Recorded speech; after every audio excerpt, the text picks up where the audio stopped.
So the default apps that you would get with any phone for that matter, this is the 12 mini. However, it can be any iPhone. You will see these guys right here. And that's it. Everything else you would need to download. What I just did right now, it's just showing me the apps that I just showed you. So see all those? Those are just the ones that I just showed you.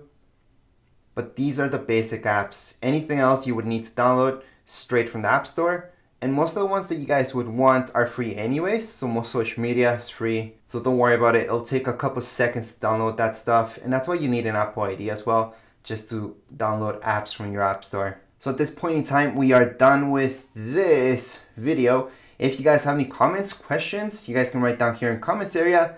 Don't forget to subscribe and rate. Thank you.